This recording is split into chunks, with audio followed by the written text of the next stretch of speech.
안녕하세요. 비글본 블루 제14강 버튼으로 LED 제어하기와 카메라 스트리밍하기 편을 시작하도록 하겠습니다. 이번 시간에는 파이썬으로 LED 제어하는 법, 그리고 웹에서 버튼을 이용해서 LED 제어하기를 해볼 것이고요. USB 카메라를 연결해서 해당 카메라를 스트리밍하는 것까지 진행해 보도록 하겠습니다.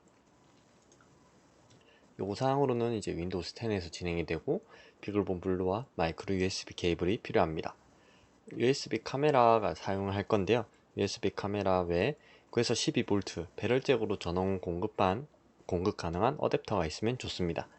왜냐면은 이제 전원 자체가 컴퓨터랑 연결되어 있는 경우가 많은데, 만약에 해당 전원이 부족하면은 카메라가 정상적으로 동작하지 않아서 중간에 오작동을 일으킬 수 있기 때문에 배럴잭 전원으로 보조 전원처럼 사용해 주시면은 조금 더 안정적으로 사용이 가능합니다. 외형에서 이제 배를 쪽 연결해 주시면 되고, USB 호스트가 있습니다. 이쪽에다가 이제 USB 카메라를 연결해 주시면 되겠습니다. 연결하는 것 자체는 연결 자체는 이제 이쪽에 보시면은 USB 케이블 연결이 되어 있고요. 또 이렇게 배럴잭으로 보조 전원을 넣어 주었습니다. 카메라는 이제 마이크로소프트사의 HD3000이라는 카메라를 사용을 했고요. 이렇게 비글본을 바라보도록 위치해 두었습니다. 일단 클라우드9에서 계속 진행하도록 하겠습니다. 일단 LED를 먼저 사용하는 것을 볼 텐데요. 지난 시간에 작업했던 내용을 열어주겠습니다.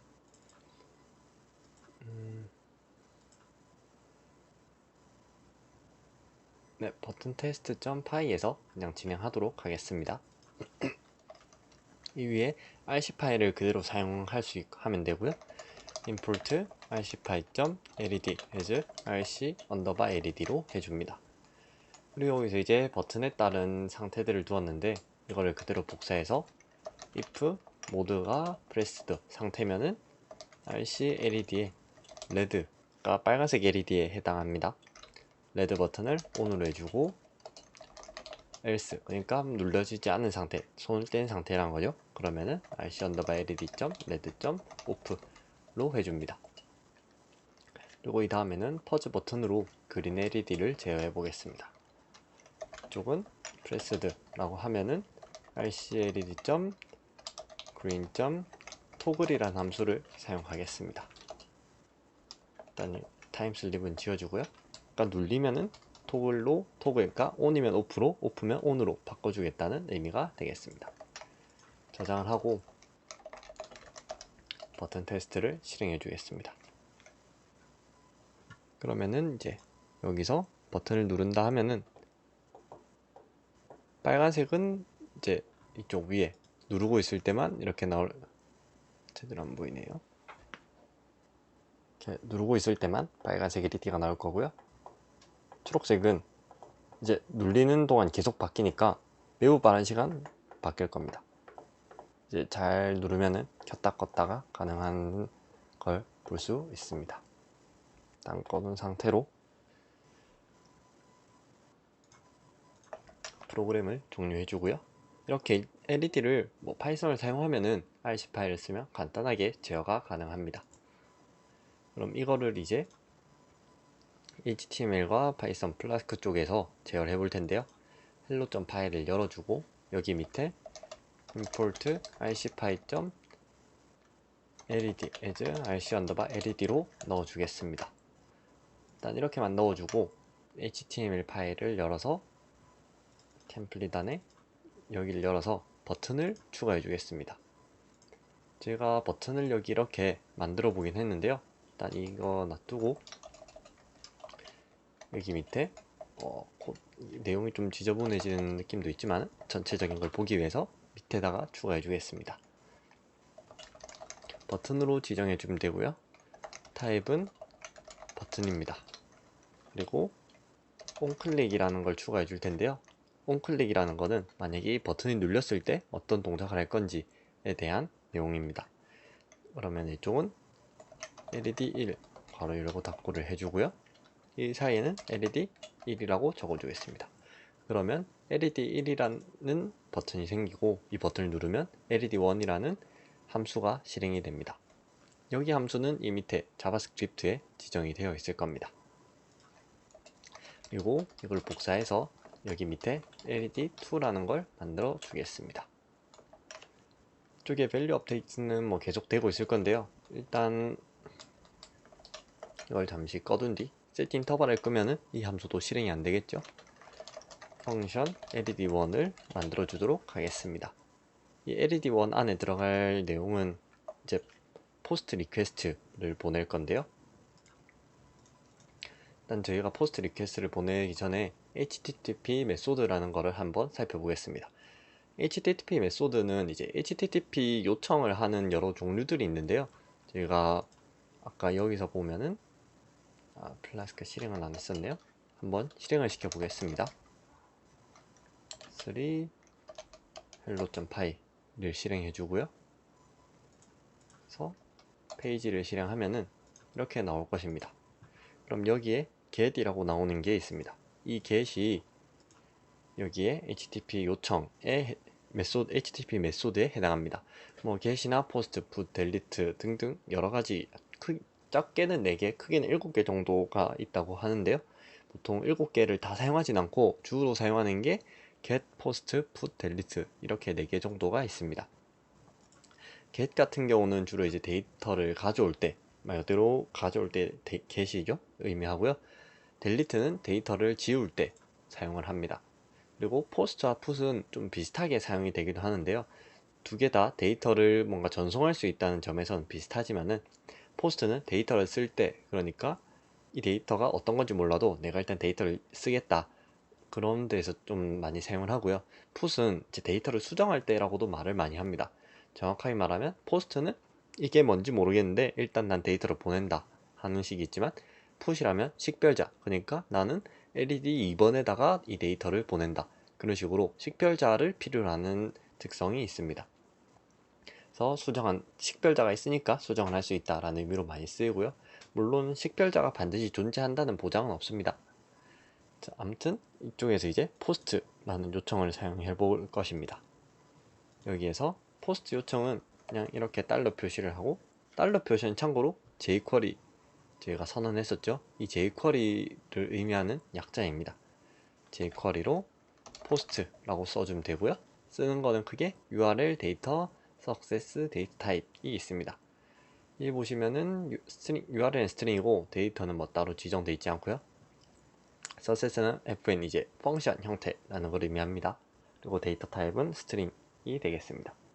근데 이 뒤에 뭐 success나 데이터 타입은 옵션으로 따로 안 넣어줘도 되기 때문에 여기에다가 데이터를 /led 라는 곳에 데이터를 전송할 거고요. 보낸 데이터는 이제 중괄호로 하면 JSON 형태가 되죠.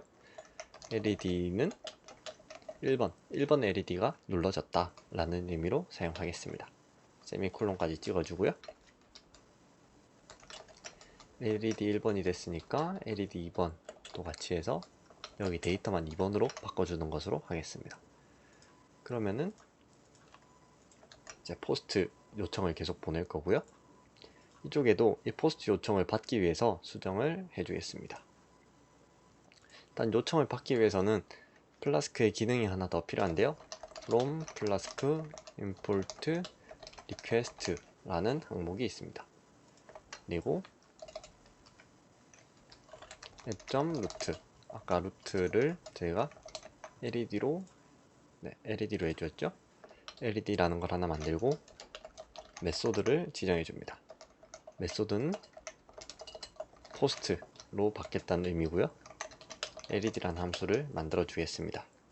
먼저 프린트문으로 request.form이라고 하면은 데이터 요청이 어떻게 들어왔는지를 볼 수가 있습니다. 이걸로 한번 확인을 해주고 LED 넘버로 request.form에 LED를 가져오겠습니다. 아마 여기에서 이제 LED의 숫자를 넣었으니까 여기 넣어주는 건 LED라는 키값, 그리고 이렇게 넣어주면 이제 이게 반환하는 거는 LED라는 곳의 밸류 값과 1 혹은 2를 반환하게 됩니다. 그리고 만약에 LED num이 1이면은 rc 언더바 LED에 빨간 LED를 토글하고, 만약에 2번이라 하면은 rc LED 점 그린 LED를 토글하도록 하겠습니다. 그리고 반드시 리턴 값이 있어야 되니까 리턴으로 LED 넘버를 리턴해 주겠습니다. 이렇게 하고 다시 서버를 실행시켜 주겠습니다.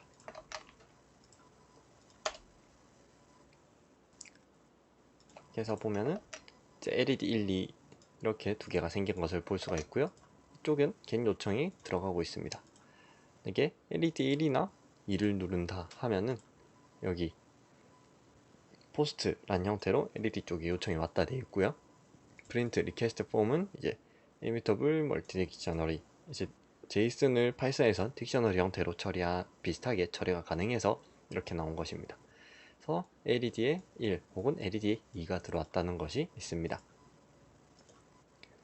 만약에 이제 현재 상태를 보면은 이 버튼을 누르면은 LED가 켜졌다 꺼졌다, 그리고 초록색도 켜졌다 꺼졌다 하는 것을 확인할 수 있습니다. 이렇게 이제 HTML에서 포스트를 이용하면은 서버 쪽으로 데이터를 보내서 여러가지 제어가 가능합니다. 물론 앞에 있었던 쪽 이제 버튼을 눌렀을 때 상태 동안 저희가 이쪽 업데이트를 꺼놨으니까 이걸 켜두면은 버튼 상태 업데이트까지 바로 가능합니다. 포스트 데이터 전달까지 완료가 되었고요. 이제 카메라를 연결해 보도록 하겠습니다. 그냥 USB 카메라를 연결해 주시면 되고요. 아까 말씀드렸듯이 전원, 보조 전원 형태로 사용해 주시면 되겠습니다. 카메라 확인을 위해서는 일단 이쪽을 지우고 ls usb라고 하면은 연결된 USB의 상태들이 나옵니다. 이쪽은 USB 허브라는 거고, 마이크로소프트 코퍼레이션에서 이제 연결된 카메라의 회사명이 나오고 있습니다.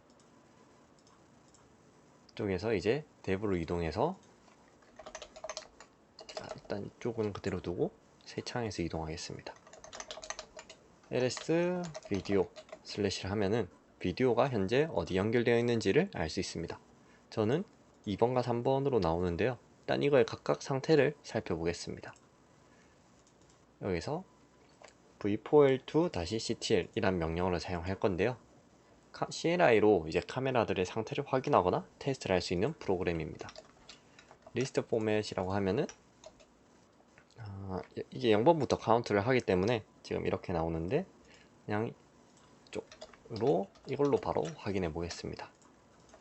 이거는 D를 하면은 이제 디바이스 넘버가 저는 2번이나 3을 넘주면 되겠죠. 그리고 O를 하면은 여기 2번 비디오 2번에 대한 상태가 나오고 있습니다. 그러면 뭐 카드 타입이 HD3000이라는 모델이고 드라이버 버전이라든지, 밑으로 쭉 내려보면은 이제 지원하는 비디오 사양이 나옵니다. 위드랑 헤이트가 320에 240으로 되어 있고, 픽셀이 YUYV 형태로 되어 있으며, 뭐 필드라든지 이미지 사이즈 등등의 정보가 나와 있습니다. 최대 프레임은 30으로 나와 있고요.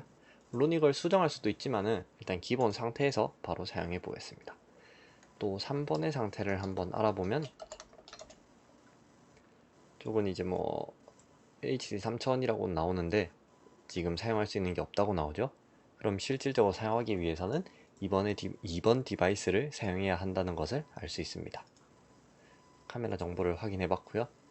이제 캡처를 하기 위해서 FS 웹캠이라는 프로그램을 설치하겠습니다.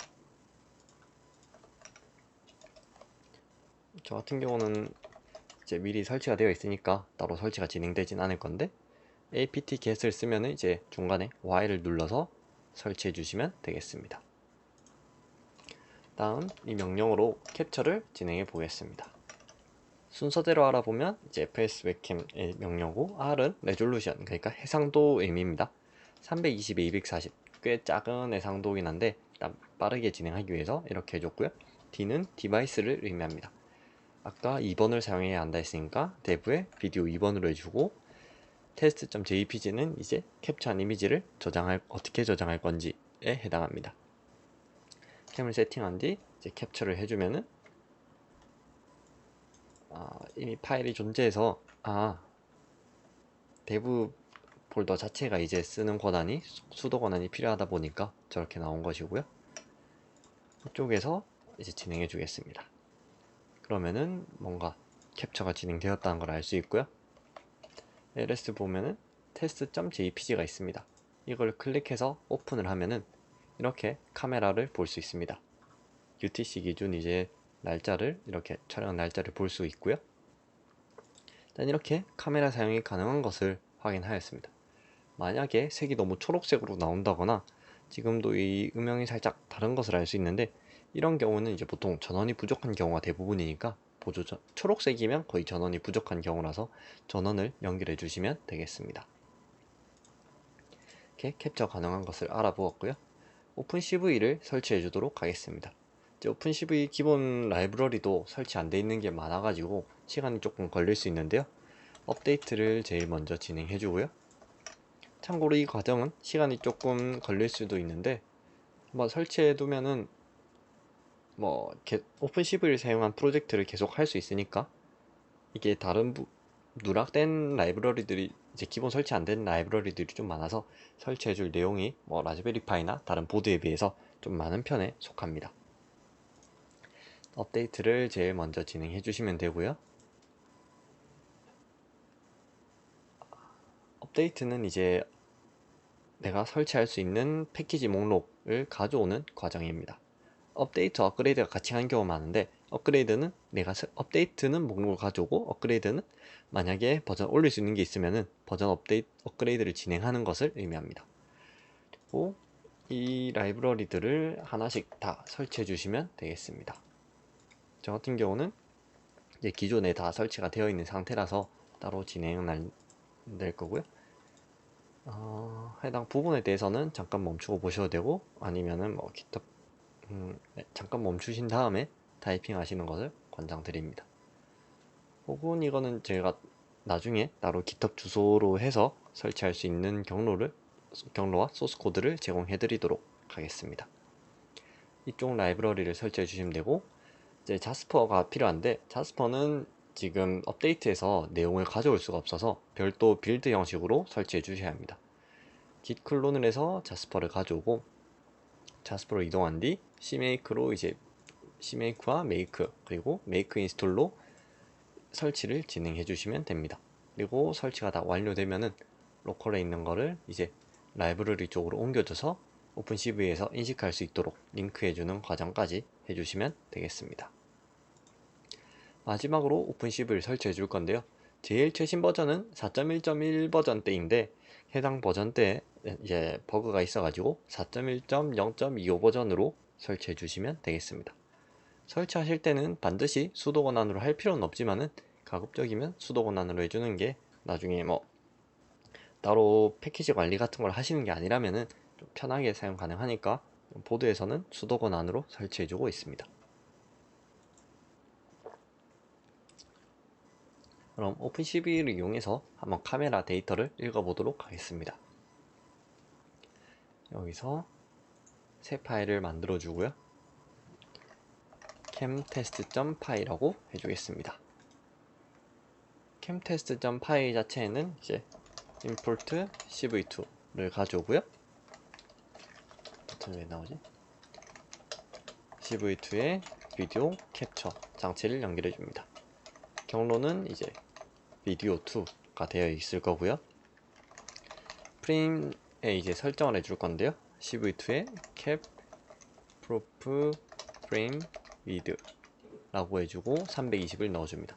그러면 가로 길이가 320이 되고, 여기에는 헤이트로 240을 넣어주겠습니다.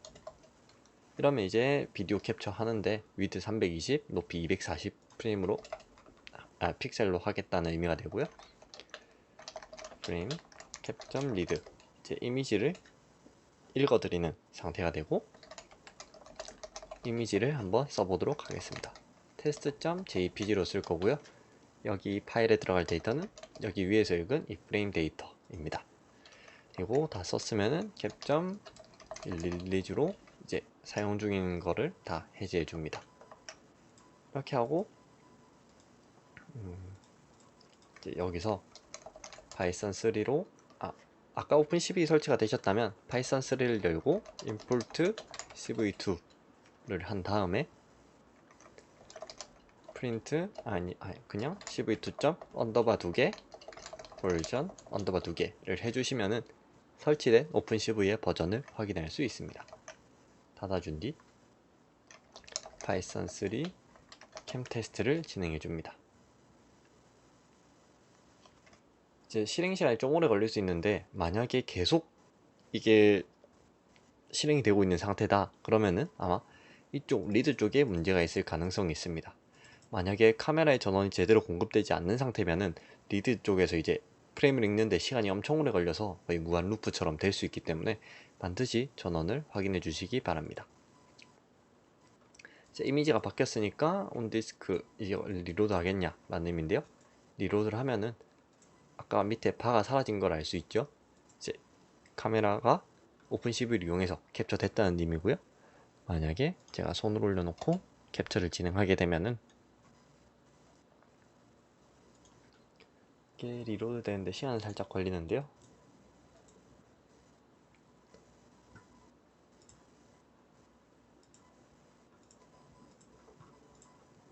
그냥 여기서 보겠습니다. 오픈을 해주면은 어떤 걸 사용할 거냐인데, 리모트 버전, 이제 제가 손가락으로 올리고 찍은 것까지 잘 나온 것을 확인할 수 있습니다.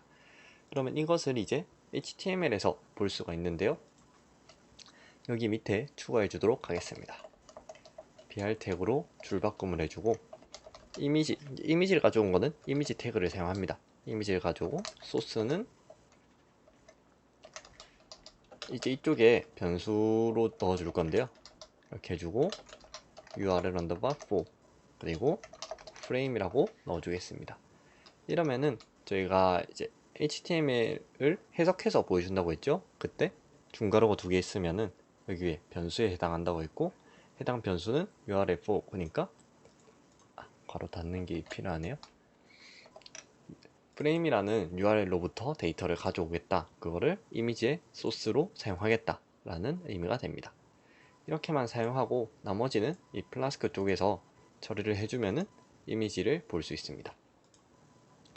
이미지를 보기 위해서 이제 cv2 라이브러리를 가져와 줍니다. 가져와 주고 또 필요한 게 리퀘스트 뒤에 response라는 함수를 넣어줍니다. 이거는 응답을 만들어주는 그런 함수입니다. 이거를 뭐 따로따로 썼지만 이렇게 콤마로 붙여 써도 무방합니다. 일반 파이썬 함수를 하나 만들어 줄 건데요. get frame이라는 함수를 만들어 주겠습니다. 이쪽에서는 이제 cv2. 아까 저희가 했던 비디오 캡처 관련 설정들을 다 여기서 해주고요. 이쪽 거는 그대로 복사해 오겠습니다. 어디까지 진행이 되냐면, 일단 셋을 해주고 while문으로 이미지가 라이브 스트리밍이 돼야 되니까 이렇게 while문을 작성을 해주고요. 안에 RET는 이제 정상적으로 캡처가 됐는지 확인하는 건데 따로 사용하지 않고요. 프레임은 cap.read, 따로 사용하지 않는 거는 언더바로 표시해 주겠습니다. 프레임을 읽어드리고 이 프레임을 이제 HTML에서 볼 수 있게 변환을 해줘야 합니다. 이미지 인코딩을 진행해 줍니다. .jpg 형태를 해주고 프레임을 가져옵니다. 가져온 거에 1번, 이제 인코딩 리턴이 이제 RET와 프레임으로 되기 때문에 1번이면 인코드된 데이터만 이쪽으로 보내줍니다. 그리고 인코드된 데이터를 스트링으로 바꿔줄 건데요. code.toString 이라고 해주면은 인코드된 데이터가 스트링 형태로 바뀌게 됩니다. 그리고 build라는 함수를 쓸 건데요. build라는 함수는 이제 파이썬의 제너레이터를 만들어주는 함수인데요. 파이썬은 함수를 불러온다고 그대로 실행되는 게 아니라 제너레이터라는 형식이 있습니다. 예를 들어서 1에서 100까지 더한 결과를 출력한다면은 1에서 100까지 더하는 함수를 만들어서 그걸 가져올 수도 있겠지만은 숫자가 들어오면은 더하는 함수를 만들고 그 숫자에 넣어주는 방식으로도 사용이 가능합니다. 이런 거를 이제 제너레이터라고 하는데요. 그 제너레이터를 만들어주는 게 이 yield라는 함수가 있습니다. 앞에 b를 붙이면 이제 바이트 형태라는 의미고요. frame 그리고 줄 바꿈을 해주고 밑에도 컨텐트 타입을 텍스트 그리고 플레인으로 해줍니다. 줄 바꿈을 해주고요. 이러면 이제 리턴해주는 타입이 텍스트의 플레인 형태, 그러니까 컨텐츠 타입을 텍스트로 하겠다 라는 의미가 되는데요. 여기에 왜 텍스트 플레인이냐면 이미지를 인코딩한 뒤 이걸 스트링으로 변하는 데이터이기 때문에 이제 텍스트 플레인으로 되는 것입니다.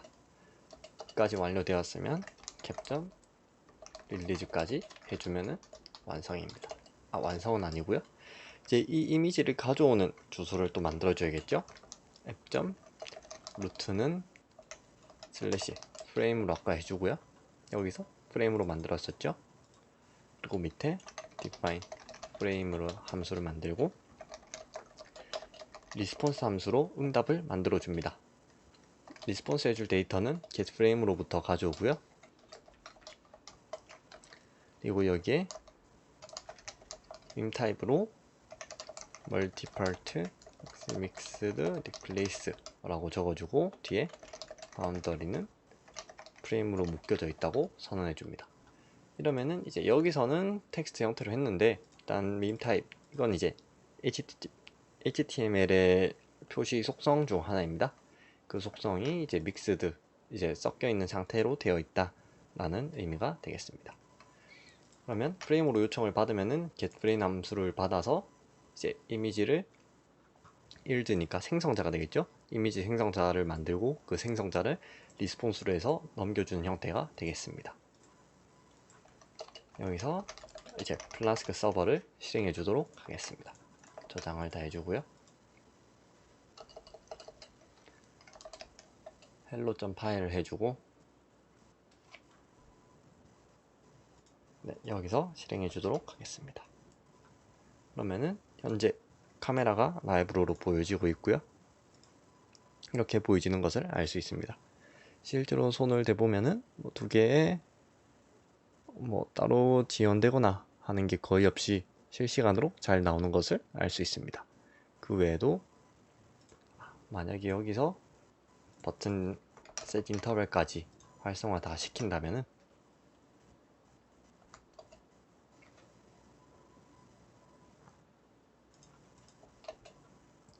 네, 라이브로 이제 이걸 볼 수가 있고요. 이쪽에 만약에 버튼을 누른다고 하면은 true, false가 바뀌는 것도 확인할 수 있고 버튼을 눌렀을 때 LED가 이건 빨간색, 이건 초록색이 켜지는 것까지 확인할 수 있습니다.